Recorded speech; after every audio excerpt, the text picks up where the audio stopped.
UDF-ൽ ധാരാളം രാഷ്ട്രീയ പാർട്ടികളുണ്ട്. ആ രാഷ്ട്രീയ പാർട്ടികളുടെ ഒന്നും സ്ഥാനാർത്ഥികളെ സാധാരണഗതിയിൽ പാണക്കാട് വെച്ചല്ല പ്രഖ്യാപിക്കപ്പെടാറുള്ളത്. എന്നാൽ മുസ്ലിം ലീഗിന്റെ സ്ഥാനാർത്ഥികളെ പലപ്പോഴും സാധാരണഗതിയിൽ പാണക്കാട് നിന്ന് തങ്ങന്മാരുടെ നേതൃത്വത്തിൽ പ്രഖ്യാപിക്കപ്പെടാറുണ്ട്. ആ സ്ഥാനാർത്ഥി പ്രഖ്യാപനത്തിന്റെ മുന്നോടിയായി പാണക്കാട്ടെ മഖാമിൽ സിയാറത്ത് ചെയ്യുകയും കൂട്ടപ്രാർത്ഥന നടത്തുകയും ചെയ്യുക പതിവുകളാണ്. ആ പതിവിൽ കൂട്ടത്തിലുള്ള വഹാബികളും ഒരു അതര വ്യായാമം എന്ന നിലക്കെങ്കിലും പങ്കുകൊള്ളുകയും ചെയ്യാറുള്ളതാണ് നമ്മൾ കണ്ടുവന്നിട്ടുള്ള പതിവുകൾ. അതിന് വിരുദ്ധമായ ചില ഒറ്റപ്പെട്ട ആളുകളുടെ പ്രവർത്തനങ്ങൾ ഉണ്ടായപ്പോൾ അതിന് സമുദായത്തിൽ നിന്ന് തെരഞ്ഞെടുപ്പ് വേളകളിൽ തിരിച്ചടി ഉണ്ടായിട്ടുമുണ്ട്. എന്നാൽ ഇപ്പോൾ ചരിത്രത്തിലാദ്യമായി പാണക്കാട് സാദാത്തുക്കൾ ആദർശപക്ഷത്തെ അവരുടെ ശത്രുക്കളായി പ്രഖ്യാപിച്ചിട്ടുള്ള ജമാഅത്തെ ഇസ്ലാമിയുടെ സ്ഥാനാർത്ഥികളെ, വെൽഫെയർ പാർട്ടിയുടെ സ്ഥാനാർത്ഥികളെ പാണക്കാട് നിന്ന് റഷീദ് അലി തങ്ങൾ പ്രഖ്യാപിക്കുന്നതാണ് മലയാളികൾ കണ്ടിട്ടുള്ളത്. ആ സ്ഥാനാർത്ഥി പ്രഖ്യാപനം നിലവിലുള്ള പാണക്കാട്ടെ പതിവുകൾ മുഴുവനും തെറ്റിച്ചുകൊണ്ട്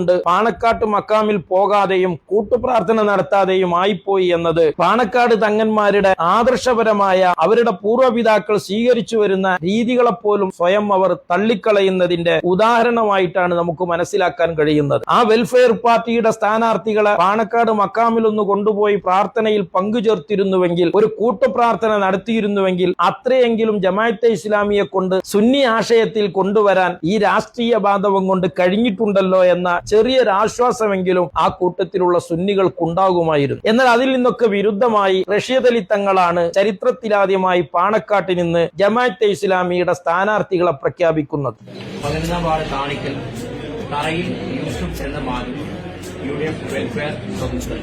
ഇവിടെ സാക്ഷാൽ ജമാഅത്തെ ഇസ്ലാമിയുടെ അല്ലെങ്കിൽ വെൽഫെയർ പാർട്ടിയുടെ സ്ഥാനാർത്ഥികളെ പ്രഖ്യാപിക്കുന്നത് പാണക്കാട് തങ്ങന്മാരാണ്. കോൺഗ്രസ് പാർട്ടിയുടെ പോലും സ്ഥാനാർത്ഥികളെ ഈ രീതിയിൽ പാണക്കാട് നിന്ന് പ്രഖ്യാപിക്കുന്ന പതിവ് പൊതുവിൽ നമ്മൾ കണ്ടിട്ടില്ല. എന്നാൽ ഇവിടെ ഇത്തരം ചില ദുരന്തങ്ങൾ അത്തരം ആത്മീയ കേന്ദ്രങ്ങളിൽ ഉണ്ടാകുന്നത് സുന്നി സമൂഹം വളരെ സങ്കടത്തോടെയും വിഷമത്തോടുകൂടെയും കണ്ടുകൊണ്ടിരിക്കുമ്പോൾ തന്നെയാണ് മറുഭാഗത്ത് ഇന്ത്യൻ ജമാഅത്തെ ഇസ്ലാമിയുടെ പൗരോഹിത്യം പ്രകടിപ്പിക്കുന്ന ഉഡായിപ്പുകളും കാപഢ്യങ്ങളും നമ്മൾ തിരിച്ചറിഞ്ഞു കൊണ്ടിരിക്കുന്നത്. ഒരു വേള വഹാബി പ്രസ്ഥാനത്തിലെ മുസ്ലിം ലീഗ് പ്രവർത്തകന്മാർ പാണക്കാട് പോകുന്നതും പാണക്കാട് തങ്ങന്മാരെ അവരുടെ രാഷ്ട്രീയ ഇടപാടുകൾക്ക് വേണ്ടി ഉപയോഗിക്കുന്നതും ആ രാഷ്ട്രീയ പ്രവർത്തനത്തിന്റെ വഴികളിൽ പാണക്കാട് തങ്ങന്മാരുടെ ആത്മീയ നേതൃത്വം പ്രത്യക്ഷമായോ പരോക്ഷമായിട്ടോ എങ്കിലും അവർ സ്വീകരിക്കുകയും ചെയ്യുന്നതിനെ പലപ്പോഴും വിമർശിച്ചിട്ടുള്ളവരാണ് ജമാഅത്തെ ഇസ്ലാമിയുടെ പൗരോഹിത്യം. പാണക്കാട്ട് ആത്മീയ നേതാവ് പറയുമ്പോൾ സമുദായത്തിന്റെ ആത്മീയ നേതാവ് എന്ന് പറയുമ്പോൾ സമുദായത്തിന്റെ ആത്മീയ നേതാവല്ല നിങ്ങളെ നേതാവാണെന്ന് പറയാൻ ഒരൊറ്റ ആ വിമർശകന്റെ നാവും പുറത്തുവരാത്തുണ്ടാ?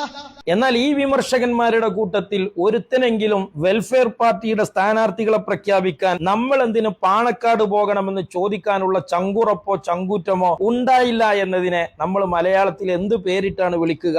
ആജാതി വർത്താനൊന്നും പറയേണ്ട. ജമാഅത്ത് ഇസ്ലാമി ശിർക്കിനെ എതിർക്കില്ല, ഞങ്ങൾ ശിർക്കിനെ എതിർക്കുന്നില്ല. നിരുപദ്രവകരമായ ശിർക്കിനെ എതിർക്കുന്നുണ്ട്. നിരുപദ്രവകരമായ ശിർക്കിനെ എതിർക്കുന്നുണ്ട്. ഈ നിരുപദ്രവകരമായ ശിർക്കിനെയാണോ എതിർക്കേണ്ടത്? ഏത് ശിർക്കിനെയാണ് എതിർക്കേണ്ടത്? ഏതാണ് അപകടം? എത്ര തരം ശിർക്കാണുള്ളത്?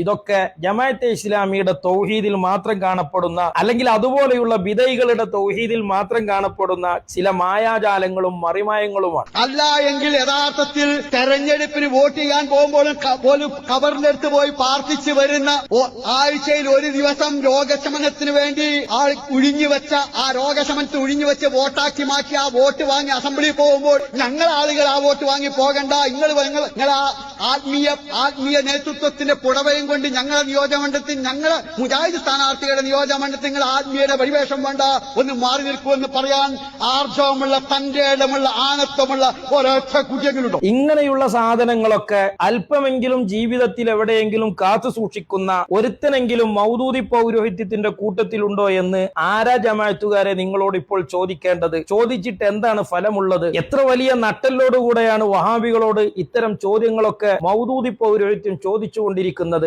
എന്നാൽ ഇവിടെ ജമാഅത്തെ ഇസ്ലാമിക്കാർക്ക് ഇപ്പോൾ ഉണ്ണാനും ഉറങ്ങാനും ഉടുക്കാനും ഒക്കെ പാണക്കാട് നിന്ന് എന്തെങ്കിലും ഒരു ഇല കെട്ടിയാലല്ലാതെ സാധിക്കുകയില്ല എന്ന തലത്തിലേക്ക് നിങ്ങളുടെ നട്ടെല്ല് പാണക്കാട് പണയപ്പെടുത്തുകയും ആ പാണക്കാട്ടെ ആത്മീയതയുടെ മുന്നിൽ, അവിടുത്തെ അനാചാരങ്ങളുടെ മുമ്പിൽ, അവിടുത്തെ ശിർക്ക് ഖുറാഫാത്തുകളുടെ മുമ്പിൽ നിങ്ങൾ മുച്ചൂടും മുങ്ങിപ്പോവുകയും ചെയ്ത സവിശേഷമായ ഒരു സാഹചര്യത്തിന് എന്ത് പേരിട്ടാണ് ജമാഅത്തുകാരെ വിളിക്കേണ്ടത്? ഒരു കാലത്ത് ഇന്ത്യൻ ജനാധിപത്യത്തിൽ വോട്ട് പോലും ശിർക്ക് പേടിച്ച് ചെയ്യാതിരുന്ന നിങ്ങൾ ആ വോട്ടെന്ന ഷിർക്കിനെ തന്നെ വാരി വിഴുങ്ങുകയും ആ വോട്ടിനെ വിജയപ്രദമായി കൈക്കലാക്കാൻ വേണ്ടി നാട്ടിലുള്ള സകലമാന ഖുറാഫാത്ത് ഷിർക്കിന്റെ കേന്ദ്രങ്ങളിൽ മുഴുവനും പോയി അടയിരിക്കുകയും ചെയ്യുന്ന വൃത്തികെട്ട മൗദൂദി തൗഹീദിൽ വൃത്തികെട്ട ഏർപ്പാടിനെ നമ്മൾ എന്തു പേരിട്ടാണ് വിളിക്കേണ്ടത്? എന്റെ മൗദൂദികളെ, നിങ്ങൾക്ക് ഇതിനേക്കാളും നല്ലത് മറ്റു പല പണികളുമായിരുന്നില്ലേ? എന്റെ മൗദൂദികളെ, നിങ്ങൾക്ക് ഇതിനേക്കാൾ നല്ലത് ഈ ഏടാകൂടങ്ങളൊക്കെ പിരിച്ചുവിട്ടിട്ട് വേറെ വല്ല പണിക്കും പോകലായിരുന്നില്ലേ?